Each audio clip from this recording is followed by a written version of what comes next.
Hey, all right, I think we are live. Hi guys. Hi. Adam, Dan, we're Hey, back together finally, the three of us. who are you people? Yes. We're all parents with young kids. Summer scheduling is tough, but good to see you guys. I know it's Yes, been a it is minute. good to get back together. Yeah, it's been so good. So welcome to the Saratoga podcast. We've got lots of good stuff to talk about. We always do when it's the day after a city council meeting. So should we dive right in? I think so. You think so? I've got two quiet co-hosts today. It's not as crazy as Saratoga can usually be, right? It's been Yeah, I know. we had a city council meeting that kind of was uneventful. I mean, Robin, there was some stuff. you're our city council expert. What did you pick up at the city council meeting? Well, thank you. Before we really quick, you guys, before we talk city council recap, I just have to say that I'm using a new microphone today. And I don't know if you can tell, but it's got this like color changing situation happening, which is giving me like real 80s. Like I feel like I'm in like a limo in the 80s vibe. So It's hot. Oh, we lost you there. Robin, we can't hear you. Oh, you turned off your. Yes. Pretty colors, but no sound. So Dan, Yes. let's talk racing season by our city council experts on the we were chatting before, and you said something interesting that really stuck a nerve for me about the timing of the racing season. wait, can you hear me now? Oh, Robin's Yeah. back. All right, we'll Yeah. circle back to racing a little later. Yeah. Okay, so city council recap from last night. There were a couple public comments. There were also two public hearings, one of which was on short-term rentals. And I guess we are going to have a new document pertaining to how the city is going to address short-term rentals. It sounds like at the next city council meeting, which I think will be good. And I will say, I listened to the pre-agenda meeting as well on Monday. And when Commissioner Moran was talking about the short-term rentals, he was like, people asked us to slow down. So like, no problem. We're going to slow down. And like, he kind of talked about the feedback he had gotten and how they'd adjusted based on that feedback. And I know I was appreciative that he did slow it down and we're being a little bit more deliberate about how the city's going to approach this issue. So that was a good thing. Let's see. There were, again, I'm trying to think of the public comments. Probably the one that stood out the most was Dave Bushin. He came up and touched on a couple issues. One of which was Commissioner Songvi had stated that she feels the city budget needs to increase by almost $20 million over the next 4 years to keep up with the added expenses of Saratoga Springs, which one of the reasons she attributed that to was our population growth. And so Dave Bushin in his public comment actually came up and said, actually, the census data shows that the city of Saratoga Springs has not had any substantial increase in population since 2020. And so I just thought it was an interesting point by Commissioner Songvi, and I'd like to know a little bit more about her rationale, because that is a huge increase. I mean, that's a massive increase in our budget. I think the city budget right now is around 60 or 65 million. I think. Adam, do you know? No, I think it's that number seems about accurate. I remember. I thought it was more. I thought it was closer to 55.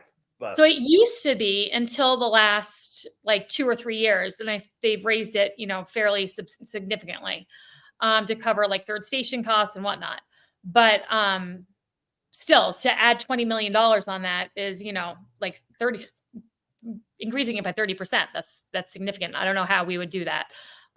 So we shall see if we get more details on that. But so Dave Bushin touched on that. He also, I'm trying to think, he touched on a couple other issues that were salient. A speaker came up, Robin. Oh, sorry, keep going. And I just, there was one other. And I don't know who it was. You may, were you there or did you watch it live online? I'm always at home on my headphones. Okay. And it was kind of like a clearly racial argument combining short-term rentals and kind of there was a bit of an attack on Commissioner Cole, and you're all just for the white people is what the gist of the wording was. Can you put some? Can you? Was that Angela Kaufman? I'm sorry. there's a regular speaker at the public comments and during the hearings, whose name I believe is Angela Kaufman. She also goes by Diogenes. Okay, yes. And she came up twice, I believe, right? She came up 3 times last night, actually. Okay. Yeah. Okay. And so she's extremely outspoken in defense of Saratoga BLM. She also is an extremely outspoken proponent for more low-income housing, the homeless. She's very critical of how the city has handled the homelessness issue. Then she also has a personal situation in the I think it's a mobile home park that she lives in, that she's been like harassed and targeted by the owner of that mobile home park, who wants her to leave, essentially, which has been actually At least allegedly, right? Allegedly, yeah, but it's actually pretty well documented in the Times Union. Like, they've covered the legal struggles between the two parties. Right. I am vaguely familiar with that situation, which is like 4 years running now, it seems. Yeah. And so I will say with Angela, I often am offended by the words she uses. She sometimes devolves into like cursing and really horrific name calling. However, I will say I respect her commitment to expressing her opinions. I mean, she's literally there at every city council meeting. She does not skip a beat. One of the points she was making about Saratoga BLM was that she was at the last couple rallies they had. She basically invited the police to arrest her because they didn't fill out, the declaration to let the city know that they were having a gathering. And so she wanted to be treated the same way that the organizer of the event was, who was cited by Commissioner Cole. So she touched on that, but she's pretty adept at hitting all the issues. Yeah, and she lived in short-term rentals. Oh, sorry. Go ahead, Adam. I was going to say, on this note, it's just something I find disturbing about our city council and our city council meetings and this kind of far left movement in our city, is that it really seems to energize through Skidmore College. During the summer, you have somebody show up, but you don't have these large crowds shutting down our meetings like you do during the winter months. And I think you can attribute a lot to the recruiting of Skidmore College kids to come in and disrupt our city government, which as a resident is something I am not fond of. I think it really, again, we've seen our city council meetings shut down before, always in the wintertime, always when Skidmore's in session. And so it's kind of militarizing and indoctrinating our youth to come into our city council meetings. And then in summertime, they're so passionate when they're here. In the summertime, they probably go to their daddy's home in Nantucket and forget about the cause. So, you can't blame them for that. What's that? I said you can't blame them for that. You can't blame them for that. But again, it's just one thing that bothers me about the Skidmore College does a lot of great things for this community, but the militarized kids they have, or they weaponize them to shut down our city government, really is kind of offensive. I will say on that note, I do think there's a lot of times when the political science classes, they encourage the students to go to a city council meeting as a means of understanding how local city governments work. And that's kind of like the impetus for why they're sending a class off to a city council meeting.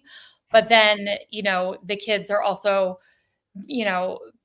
going to protest. They start hearing about these racial issues, and then suddenly, they're the most outspoken critics of the city, and have made outrageous claims like they don't feel comfortable walking from Skidmore down to downtown on Broadway because of like the white supremacy here, which is just an absurd statement to say that walking down North Broadway is dangerous. I mean, it's like the most ridiculous thing I've ever heard. But I've also noticed, Saratoga BLM and L's, et cetera, have not been at city council meetings in some time. And I think that that's a specific, to me, I believe that's a specific request that has been made, or they've been told to stop going because of the legal action they're taking against the city. It's my guess that their attorney, Mark Mishler, was like, you got to stop going. It's, we've got all these lawsuits pending. Yeah. Well, I guess we'll see. Speaking of which, there was actually another lawsuit filed last week, which against like a whole slew of people, including myself, but also including Mayor Safford, Commissioner Cole, Commissioner Montenegro, a federal lawsuit, that's very much kind of in the same spirit of the other lawsuits they filed. But yeah. Does it not feel that there's a lawsuit a week? in this city, about the city, with the city as a defendant. And I'm not saying the city was wrong, but holy cow, it seems like, and it's an overstatement, but not much of an overstatement. It seems like Yeah. every week there's a legal action commenced in the city, and we're going to talk about one of them with the school district down a little bit later in this podcast. Yeah. Real quick, we have 2 comments here. Bill says that was Diogenes. She lives on stolen land. So yes, that was Angela Kaufman. She does begin all of her comments by saying that she lives on stolen land, meaning we stole it from the Native Americans. Then Bill says, I don't think Skidmore students should vote in city politics. And I know that's actually a lot of people feel that way, that college students shouldn't be voting in a town where they don't have a permanent residency. And I think it's a complicated issue, but I will say the amount of kids who are voting at the Skidmore College ballot location has dropped like significantly. It used to be, there could be 600 votes there, and it would really have a significant impact in the election, in our local elections.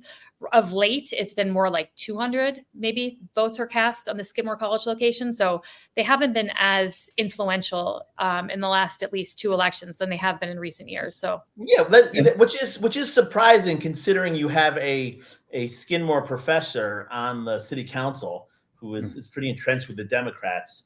And then you have some other poli-sci professors who I would say are also pretty entrenched with the Democrats. It used to be Bob. It was Bob Turner, Professor Turner, Bob Turner, who is a political science professor who really was the one who people would attribute a lot of the turnout at Skidmore College by students. And Bill, thank you for your comment. Sorry, Adam, but the law is well settled on that they can vote here. Yeah. As well as somebody from Brooklyn that lives here 2 months out of the year. Although there is a requirement for the amount of time, like their residency and the timing of that in terms of dropping off an absentee ballot. Like they have to, I can't remember exactly, but they can't have left, any later than like 30 days after they drop off their absentee ballot. There's some kind of little something built in. Okay. That I'm not familiar with. Bill just commented again and said, it's not complicated. They're not city residents. I live half a mile over the city line. I can't vote, but I speak out the same as the students. Yeah, Bill commented last night and had a great public comment. He's always, his contributions to the city council during public comment are always terrific. And I feel his frustration. I would be super pissed off if I lived, so close to the city limits, but couldn't vote necessarily in the city election. So I get that. It arguably, things happening within the city arguably affect Bill more than it does a college student here for 8 months out of the year for 4 years. Yeah. Anyhow, that is the law. I would say kind of the biggest issue that could have caused some problems last night was another invoice that was due to an attorney, a local attorney, Oscar Schreiber. That was about $1,200 was the total cost. And it was Commissioner Golub who had enlisted Oscar Schreiber as his attorney, I think to deal with the same subpoena that Commissioner Moran rang up his $60,000 bill for. So there was some question as to whether or not the city should move forward with paying Oscar's bill, given they had this temporary restraining order in place on the other legal bill.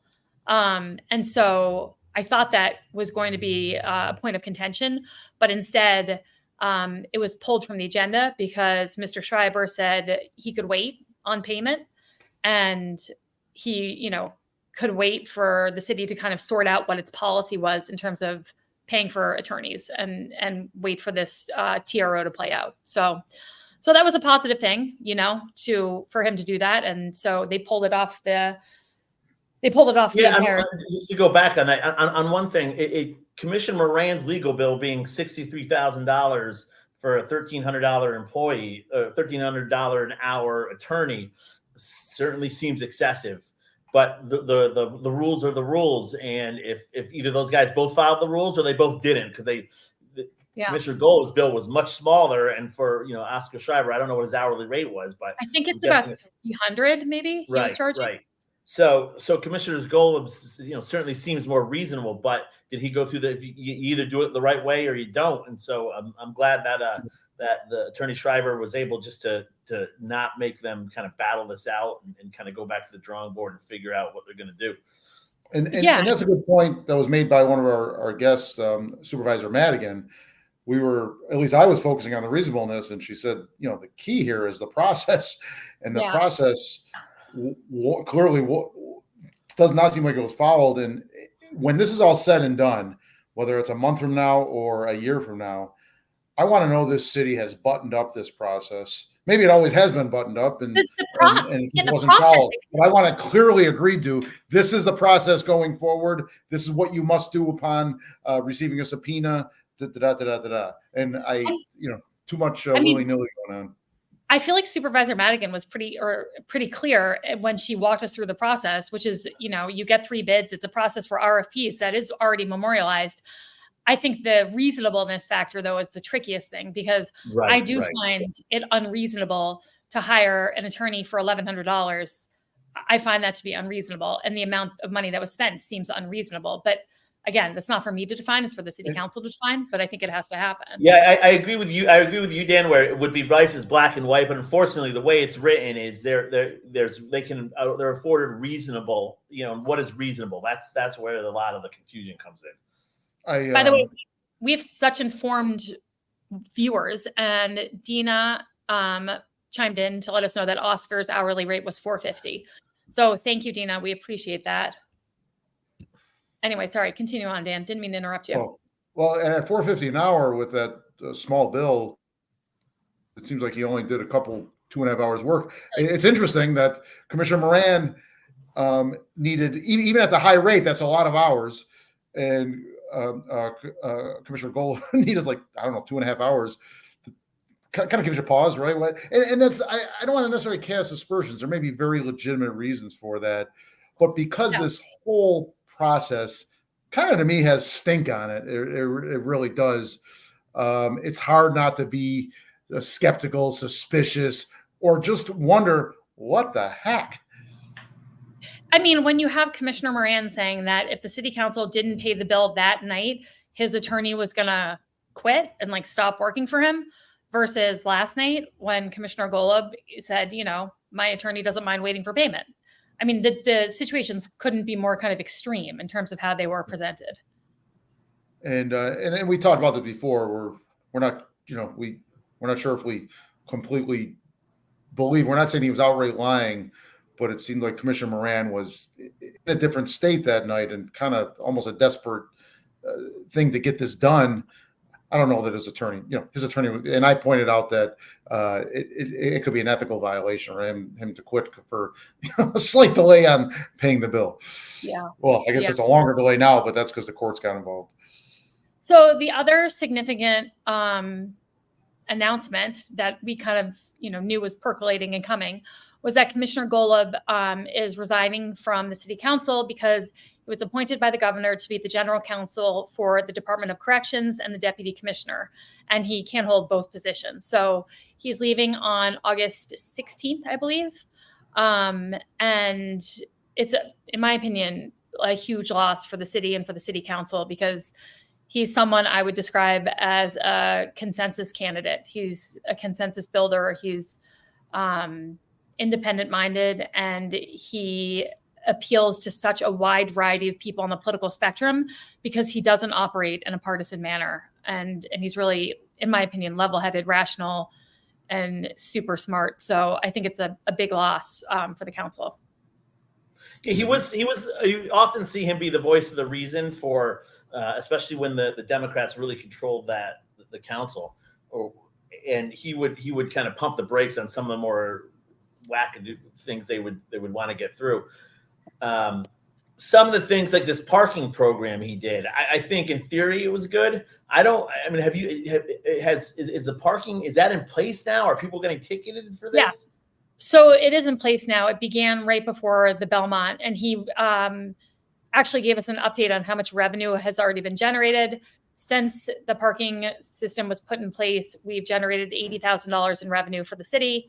So That was an interesting kind of number to get. And then he also said, which I think is great, in the off season, which I think starts like mid-September, and then it will go through May, when we're not going to have any paid parking, the parking stations will be removed. So there won't be any confusion for people when they're coming in terms of like if they should pay or they shouldn't. Like the whole like muni meter, whatever they're called, they'll be removed. So I think that's a good thing. And well, that's a big title. That's a big title for him, and good for him. And certainly, we wish him well. You know, we do wish him well. I thought he was a great commissioner as well. He also got so much done with DPW. You guys, like the amount of projects they completed under his leadership was really impressive. And just on a personal note, I knew Jason. I've known Jason for a couple of years, and I actually asked him to serve on the police reform task force. And I was so grateful that he was willing to step up and do that. He ended up being one of the chairpersons of that task force. And that was a really long, involved, emotional, time-consuming process. And, it didn't all go the way they had hoped at all. It was just, it was kind of a hot mess. I mean, they did an amazing job, but the way it was received by the council wasn't the greatest. And then after that, I asked him if he would again step up and help me write the language for a civilian review board. And having just gone through the whole police task force, he still said yes and worked with me and the city attorney to come up with a proposal for a civilian review board. And then, down the road, he was then appointed to be the DPW commissioner, but he's just served the city in so many different ways. And I just am deeply appreciative for him. If I could just add, and I'll be mentioning him later, I concur with everything you said. Adam, especially the word reasonable. Everyone describes him that way. He's going to be missed. I hope we'll talk about his replacement in a second, but his decency, his knowledge, his intelligence. He's a longtime attorney, Ivy League educated. He is going to be missed on this council. Yeah, you guys, I worked on his campaign when he, after he was appointed and he had to run again for election. And the kickoff event that we did in July that year for his campaign, I've never seen a more diverse group of people in terms of politics in one space, to the point where I was sweaty because we had such extremes, from the right and left, everybody came. And I just thought it was such a tremendous reflection of how he could bring people together. So the Department of Corrections is lucky to have him. And I am super happy for him in his professional career because this is a huge accomplishment. So. Well, that brings us into the how do they fill the role? Yeah. How do they fill the role? Yeah, our city council is going to be tasked with finding somebody to fill that spot, which we saw happen when Commissioner Saratoga unfortunately passed away. But at that point, the city council was comprised of all Democrats, so it was an in-house appointment. Now you have two Democrats, a Republican, and a registered Democrat, and Commissioner Cole, who really seems to caucus with Mayor Safford and the Republicans. So now you have to have a consensus candidate in the middle there, which brings up some difficulties and a lot of interesting options. I wonder what you guys' thoughts are on that. My first thought is just I'm very disappointed with the way that the city council has already approached this, and that Commissioner Songvi last night said, this basically said this is going to be a 2-2 vote. So we're going to have to figure out how we're going to do this. And I was like, you're already jumping to the conclusion that you're going to vote in partisan blocks. You're not even pretending to be open to the possibility that you might not vote, in these little allied groups. And it was just and Commissioner Moran kind of made statements to that same effect at the pre-agenda meeting about this kind of majority that they currently have. And John and Tim are in the minority and And it's the city council, when we were on it and for many years before, didn't vote in a partisan way. And there weren't these groups of people who were entrenched together and always voted the same way. It just didn't operate like that. And so it's sad to me that this is kind of their mindset already. In fairness to her, and that's my mindset. I've had private discussions exactly to that effect. That is how I view it with the reality. And she did follow that up in the Gazette by saying we need to find my words, I can't remember her exact words, but a middle of the road candidate that will appeal to both sides. But if you're on the council, don't you at least pretend like you have an open mind? Just pretend. I mean, come on. It does. It's so apparent to all of us. We'd all chuckle, and it's so disappointing. It's like, you guys, like, rise above. You know what I mean? Like, rise above. It was the same thing when there was kind of some nitpicking. John Safford had on his agenda last night this issue of working out the process for reasonableness and hiring and paying attorney fees, right? And there was some complaining from the other city council members that the mayor's office hadn't approached them to get their feedback on what this might be. And I just thought to myself, yes, that is disappointing in that, you know, the mayor's deputy should have reached out to the other commissioners to get their feedback and whatever. But at the same time, if you have thoughts and feelings and opinions about something, just walk down the goddamn hall, knock on the door, and initiate the conversation on your own. Don't just sit around waiting for some like formal invitation. And so the only commissioner who had given their kind of feedback on this issue was Commissioner Golub. And at the pre-agenda meeting, he was like, I just want to point out that I actually approached the mayor's office about this because I wanted to go through it with them. And so then they were totally open to that. And I was able to give my feedback. And so I just kind of hate this kind of like martyr mentality of like, I was sitting in my office and no one invited me. So like, I didn't get to like give my feedback. Like, come on, people. It is, communications are a two-way street. But the mayor needs to do his part. And to your point, Robin, the commissioners need to do their part. They should both be bumping into each other in the hall, approaching their offices. I will say, you know, this is such an important spot because this is going to be the vote that can sway this is going to be the deciding vote for a lot of issues. Yeah. And I think the biggest issue out there right now that is unfortunately, or not unfortunately, but is stalled by the courts is Commissioner Moran's legal bills. So I think Commissioner Moran has a big drive to get somebody in that spot who would caucus with the Democrats, because that theoretically that's going to come back in front of the city council again to vote on to be paid.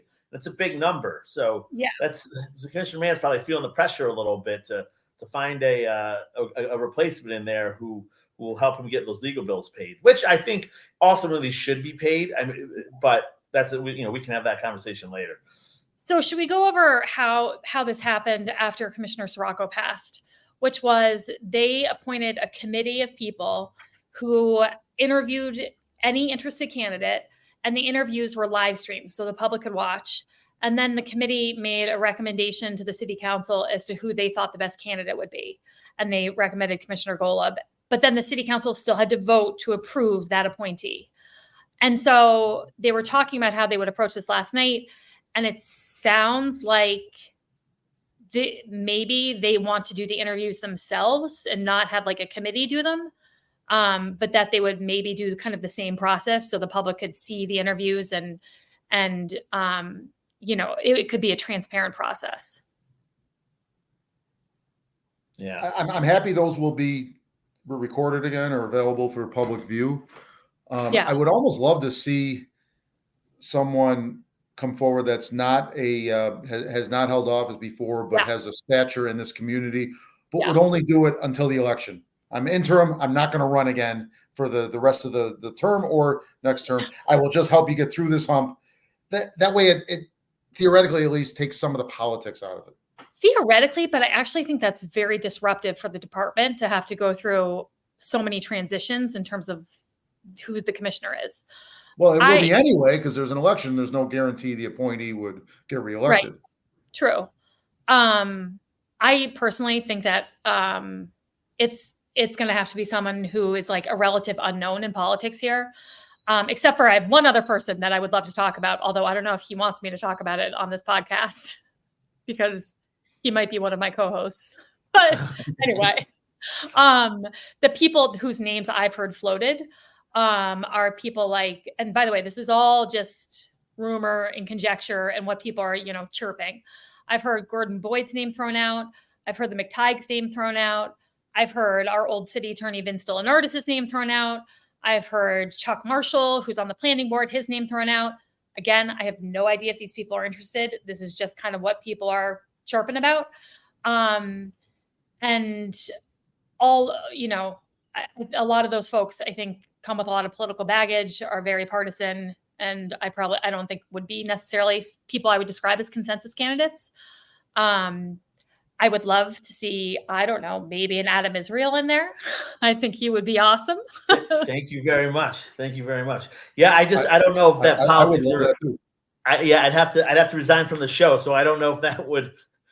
I missed you guys too much. Forget it. But yeah, I mean, certainly, I would say again, somebody who is independent. Robin, you had run as a Republican before, but if you look at what Wendy in the Times Union just wrote an article on this, and she interviewed Skip Scirocco's son Anthony and Gordon Boyd, who both kind of expressed an interest in the position. It would be very difficult getting those two names are very entrenched with political parties. So the trick is you got to get the third vote, right? You got to get Manita or Dylan or both to jump on to somebody the Republicans put up, or you got to get John or Tim to jump over to somebody that Dylan and Manita put up. And it's not many people. It's true. There's not many people who kind of fit that bipartisan, independent slot that they're going to have to put in there.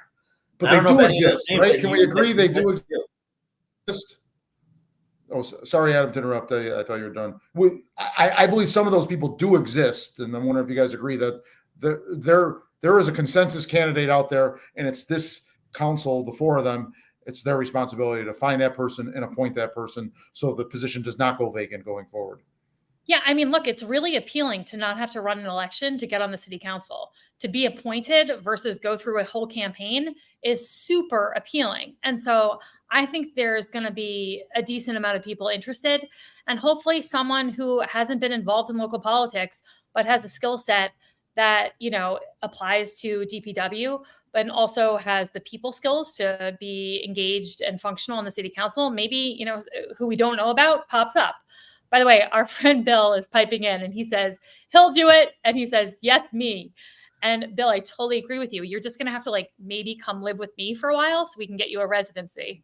That's the problem, Bill. You already said you lived outside the I know. The I don't have an extra bedroom, but my kids have room in their bedroom. So you just have to be cool with a bunk bed situation.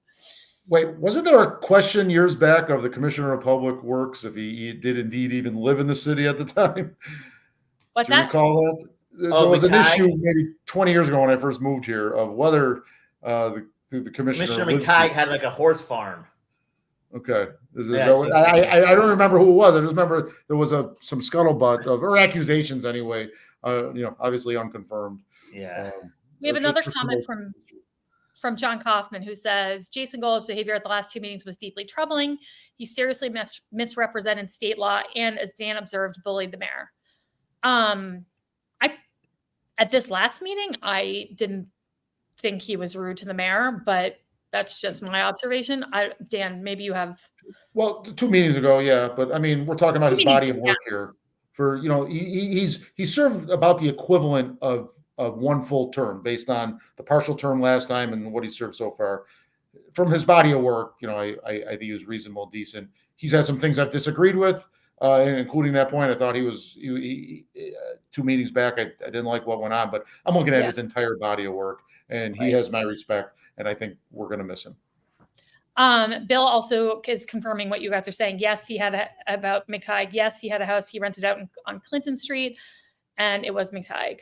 Bill, you've got all the knowledge, buddy. I think you're going to have to consider coming to live with Robin on Caroline Street for a little bit so we can appoint you to this position. He'll be our go-to guest host. The other thing that there is a lot of confusion around, and I'm still waiting for it to be clarified, is that from what I understood from New York State election law, you would have to resign before August 5th for the state to have time to put your name on the ballot for this fall's election cycle. And Correct. So, but it's incongruous with our city charter, which says that the appointee is only to serve out the remaining calendar year. And then there's supposed to be a special election. So the two things are they conflict. So I don't understand if we're going to have someone that we're going to be voting for this November or the following November. Will the appointee be there for a year and change or just, a matter of months? Well, can there be a special election in January, for instance? That was my other question. Does it have to be the first Tuesday in November? Can we have a special election another time? I don't. Which is costly and not that expensive, but there is an added cost because Right. gear it all up again. I Right. don't know So, the answers to those questions.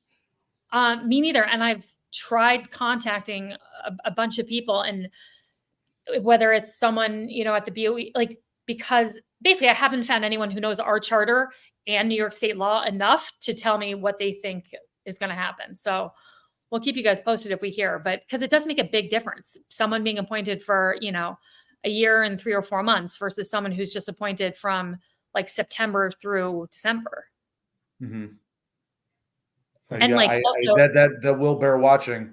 And yeah. Wait, hold on. Sorry. More importantly, if there was an election this fall, it would not allow for there to be a third party line like One Saratoga, which was such a critical factor in who got elected the last election cycle. It would just be a straight Republican versus Democrat, and the Democrat wins in that scenario. Like, there's no scenario in which a Republican will win.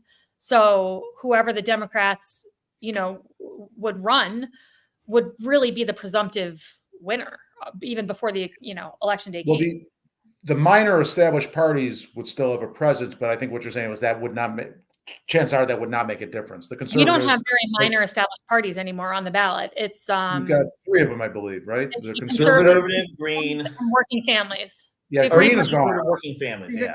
Well, just those two. Yeah. So they wouldn't make a difference in this case. Yeah, they don't move the needle. 10 years ago, Rob, to get back to what you're saying, yes, traditionally the last couple election cycles, we've seen Democrats hold a huge advantage in the voting rolls. But I will, and we like to stay away from national politics here. It would be interesting because they're saying New York State nationally could be a battleground state right now, meaning that you might have this national election coming up that Democrats might not be. Now, again, this is Saratoga. We have some of the most energized Democrats there are. But it would be interesting to see how that would affect a local race like this, because traditionally they're not held on presidential election years. Well, I will say Saratoga County went blue in 2020 when President Biden was first elected, and that was a really big deal. And so I hope for the same thing this election cycle. And I also know that last year there was a lot of smaller, congressional races and state level races where Democrats really dropped the ball and Republicans did gain some seats. But I think that was a real wake up call to a lot of the New York State Democrats to get their shit together. So I don't think New York is close to being a battleground state yet. I mean, I think we're pretty deep blue. I agree. I won't buy it. And there'll be other states that move into the battleground realm long before New York does. I think Joe Biden could be dead and this state would still elect him. Yeah. Yeah, totally. I would vote for a dead Joe Biden. 100%. And that's not a shot at picking a candidate. This is a Democratic state. It's a possibility. It is a possibility, though. I think the last Republican to win this state might have been Ronald Reagan. Adam likes to say this because he knows it gets under my skin. We love to. Whatever. We love to have these little debates. A little banter, a little back and forth. Yeah, a little back and forth. At any rate, it will be really interesting. And as soon as we know like what the mechanism is for people to contact City Hall and say they're interested and sign up for one of these interviews, we'll let people know, because the more choices, the better for the city, I wish we had a great candidate in mind right now, and maybe we do in the back of our heads. We're not going to share it right now. I don't have a eureka candidate. I would love to have one though. It's going to be interesting to see how this pans out, because it is going to be very difficult to find that somebody who fits that slot of that both sides can agree on. I'm just going to say that I know Adam likes to poke me with his kind of Republican statements every now and then, but I think that Adam Israel is incredible at reaching out to both sides of the aisle. He's very kind of neutral in his city politics in terms of partisanship. And he has experience that's like directly applicable to DPW. And I think he would do a great job. So that's my Adam Israel pitch, whether he wants it or not. I know. I appreciate it. I think always as an independent, you kind of fly by yourself and just have your co-host to support you. So I think probably that's where I'm at right now. And I think both parties are trying to maneuver just to get there, somebody who they see as an operative in there. So, we'll see what happens. Yeah, we will see what happens. So just want to bring up, this isn't like super exciting, but yesterday's storm was freaking wild, you guys. And I'm only bringing it up because I feel like it's gotten really dark outside. We're about to have another big storm. How did you all fit? I got that alert on my phone that we should all, seek shelter. And of course, the first thing I did was walk out to the porch with the kids to watch the storm like an idiot. But it was wild. It was. It's my first storm of that nature since I've been a parent. And if it was just me, I would have been about my day. I'm sure I would have. It was so bad. Even if I wasn't a parent, it would have caught me. But my point is, as a parent, I was worried, and I was considering going in the basement with tornado warnings and so forth, which is a step up from a tornado watch, right? And okay, big deal. Those are words. But then you look outside and you see trees getting pushed sideways and then going back the other way. And then the rain coming down. My driveway was a river, as probably yours were too. It was for a good 10 minutes. It was, I'll use the word scary. It was wild. But I have 2 points on this. One, and I don't want to one up you guys, but in 2017, I was living in the Caribbean on St. Thomas. And we were hit September 6, 2017 by Hurricane Irma, direct Category 5, and then 2 weeks later, Hurricane Maria, Cat 5. So I've been through 2 Category 5 hurricanes in the span of 2 weeks. So I wasn't really worried about this tornado warning.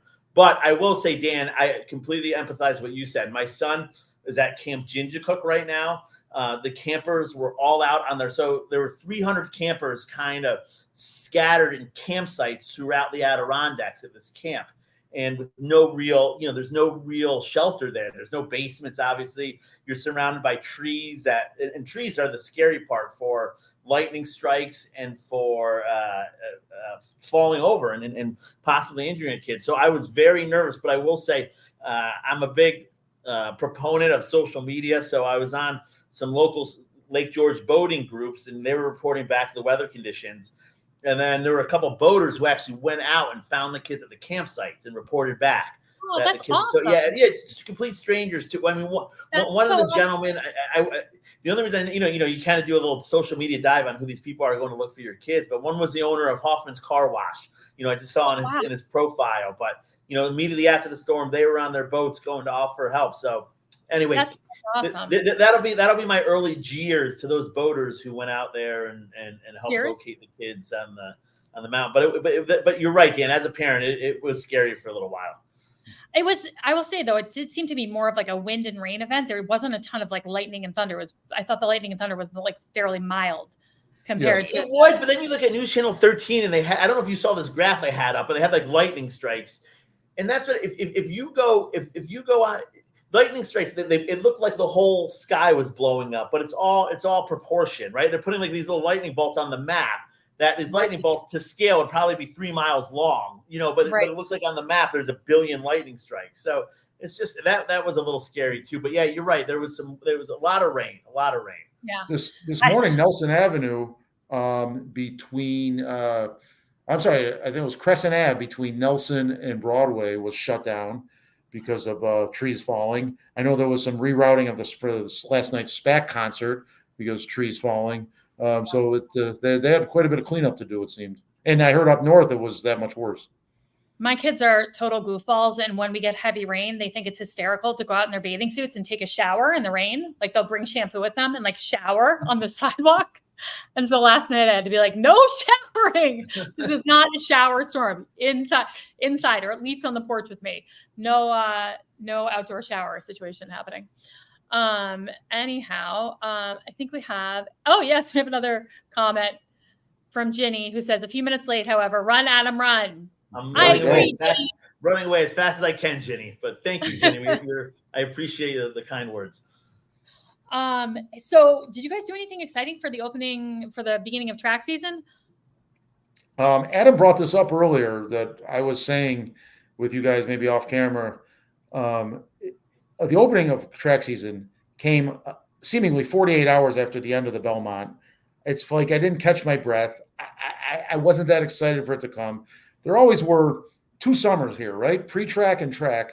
And boy, that pre-track time, that was blurred. That was too quick. I wasn't ready for track season. I think people in the racing industry know that. They kind of felt the same thing. The numbers are, up and down. They're okay. They're not dismal. But I just hope we never, next year, I forget when it'll fall. It might start a little later next year because it's an early start on the calendar. That's why it was July 11th this year, because it'll end early on September 2nd, Labor Day. But I just wasn't that excited about it this year. I will be. I need August to come. I never thought being in the hotel business here. The longer the season, the better, the higher rate you get. But I felt that same way. Of just all of a sudden it's on you. It's opening weekend. It's opening day, and you're just not quite ready for it. You're still in the early. You feel like you're in the early parts of summer, still getting getting the kids to camp and stuff. I wasn't ready for the start of the season. I haven't been, and I'm a huge racing advocate. I love going to the races. I haven't been yet, so I agree with Dan on that. Yeah, my just observation. You guys know where I live. I live on Caroline Street between Henry and Circular, so I'm basically I can somersault to the bars. I'm so close. In previous opening days, opening weekends, I'm on the board of Saratoga Sponsor a Scholar. We would have the Saratogian parking lot on Friday night to park cars in, and we would receive the money from it, whatever. What I'm trying to say is I would be assigned to take the money from midnight to 2 a.m. or something for Sponsor Scholar. So I'd be out watching, what was going on opening weekend. And we used to have the Hats Off Festival, and it was freaking jammed. Downtown was shoulder to shoulder. It was so crowded, so busy. There was so much energy in the air. Sometimes it was a little too much, and I would bolt home and lock all my doors and windows. But there was no way you could not know it was opening weekend of the track. This year, I actually didn't realize the track had opened until the day after, because I thought it was happening the following week. And I just didn't observe any of that kind of excitement, energy, crowds. I didn't see any of it. And I think that's, there's a lot of factors that play into that, but I don't love it. I don't think I would like to see the crowds and the energy, and makes me a little nervous when I don't. Perhaps next year, Naira, since they're having the Beaumont here again, maybe they can delay the track opening by 1 week. And even if they have to go a week into September, a week after Labor Day, which I think would be great to attract some new fans, aka college students, to the sport, that might behoove them to do just that, because it was too quick, and it'll already be too quick next year. Yeah.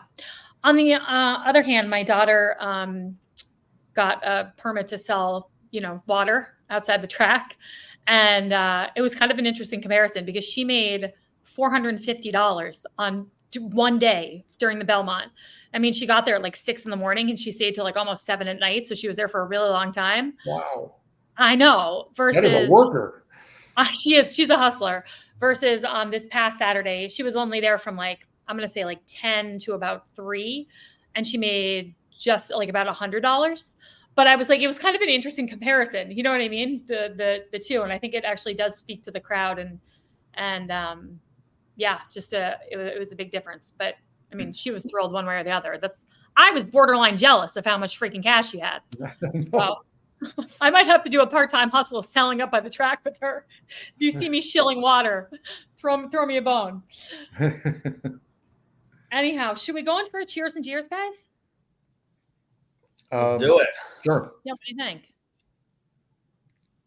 Cheers and jeers time? Yes? No? I can kick it off if you'd like, or if someone else wants to go, they can go. You kick it off, Dan. Okay. And not to keep reiterating, a cheer and a thank you to Jason Golub for his time on the city council. We talked about him a lot, so I won't go too deep into it. But you know what? I was thinking I cannot find. I wrote down earlier I cannot find a critic of him, but then John Kaufman wrote earlier. But I don't know if that. I don't know where that doesn't mean John's completely against him, but it's just maybe a recency bias on John's part. But I felt he has no, or at least very few critics. My jeer is to this damn system we've got that pays 14 grand a year at a static rate, no matter what happens. Inflation could go up 40%. It's still 14 grand a year. That needs to be addressed. I know there are some irons in the fire to address it, but I haven't seen that yet. That needs to be addressed. And then they need to index.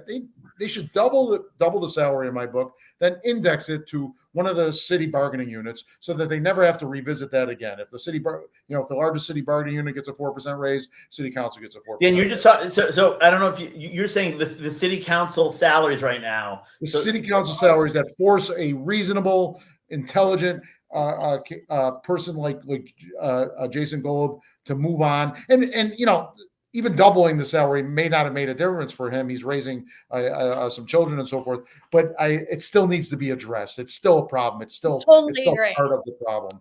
They pay it's poultry. And Robin, you know that better than anybody. It's such a no-brainer to solve that problem. All you do is appoint a committee of people who understand finance, understand these issues, and have that committee make a recommendation to the city council. So then it doesn't become this like politically toxic issue. Because obviously for a politician to suggest that they get paid more and like suggest their own raise is not really a good look, especially if you're trying to get reelected. So hand it off to a committee, let the committee make a recommendation and freaking solve this issue, because making $220 a week is bullshit. It's just bullshit. Anyway, sorry. Your daughter makes twice that in a day. Well, speaking of my daughter, she literally just walked in. She just walked in. You can come over here, Allie, and say hi. Can I do my quick cheer and jeer? There's my little hustler. Where is she? Oops. Hi. Hi, Alice. There's my Bills fan. Yeah. Your mom was saying how good you were doing selling water by the track. So congratulations. Congratulations. Yeah. Well, and listen, the work ethic you showed, oh my gosh, that's awesome. Good for you. You are going to succeed. You are going to succeed, kid. Thank you. Someone's got to pay for me in my old age. So yeah, my eggs are in this basket. So my cheer is, I think this is so awesome. Something the school district is doing. The school district actually has a food truck, and students can get free summer meals Monday through Friday through mid-August. And they have these food trucks at 2 locations. One is at Maple Avenue Middle School from 10:30 to 11 a.m. and then at Jefferson Terrace from 11:15 to 12 p.m. And that's 5 days a week. And the food truck, I don't know if you can see it, but it's so cute. And so students can get free meals there. And I just think that is so fantastic, because food issues during summer vacation, that is a real issue for a lot of kids, because they can't get their breakfast and lunch or take home a snack pack from school every day. Food insecurity becomes a significant issue. So I just think this is such an awesome thing that our school district has done. And I hope that kids who need it and families who need it see it and take advantage of it. My jeer, oh God, I had a good jeer, you guys. I forget my jeer. I always have something. I already did one cheer. I don't have a jeer. We'll come back to you about it if you think of it. I have 2. I'll do another cheer. And this might get you. But my cheer is to Times Union reporter Wendy Libator, who she did 2 articles today. One about Jason Golub leaving. She interviewed a Republican and a Democrat, and was actually kind of normal in the article. You didn't see an obvious bias. I mean, everything she's done to date has had a clear bias. This just seemed to be a normal reporter reporting on a normal local election issue. And then she also reported on the Commissioner Moran and the city is being sued by the school district. And again, she interviewed the mayor, she interviewed Commissioner Moran, she interviewed the attorney for the school, and didn't put a spin or a bias on it. So congratulations on bringing back some normalcy in reporting that shows a little bit of integrity with your work. So cheers to you, Wendy. Keep it up. It really speaks to her history of journalism that's what it took for you to give her like this huge enthusiastic cheer. It doesn't take a lot, right? No, it's a little sad, but let's keep it like a graphic. There we go. Keep it up, I did notice one example of what you're talking about, Adam, and I caught the same thing in a different article a couple weeks back. I'm like, wow, this was balanced. Oh, really? So this is I've been away for a while, so maybe this is the new. Maybe this is the new TU spin. So There's no I state, mean, so great. maybe New York will be a battleground state, and maybe this will be the new TU. I looked. Biden's. Listen, I'm not giving my thoughts or opinions on the national race. I'm just stating fact, right? The fact is that Biden's only leading Trump by 8 points in New York State, which is pretty. I think he won it by 30 points last time. So again, yeah, I would ask you to look back and see what the polls were saying before the election date in 2000, because I just think polls are bullshit. But that's they are. But if you want to go down that road, polls traditionally do not favor certainly Republican, but certainly Donald Trump. Nobody wants to admit they're voting for Donald Trump, right? Like who wants to go down that road? Some are rabid about saying Yeah, but not in New York. Saratoga Springs. Not in Saratoga Springs, but Not in Saratoga anyway, no. Springs. But I will say, Robin, I agree. I do not think New York State will be a battleground state. I think Biden will, in the end, win it pretty easily as long as he's alive. Yes. Maybe I don't know, but it is going to be close, and it's going to be interesting to see how that affects down ballot races. So we'll see in November. I agree, and thank you for conceding that, just because it makes me feel good. So, I'm going to skip my jeer because let's just stay positive. Guys, we will be back here in 2 weeks again after the next city council meeting. In the meantime, thank you everyone for watching. Please subscribe to our YouTube channel. You'll get an alert every time we go live. You can find us on all the social platforms or wherever you find your favorite podcast. So thanks, everybody. All right. Stay charming. All right. Bye, guys.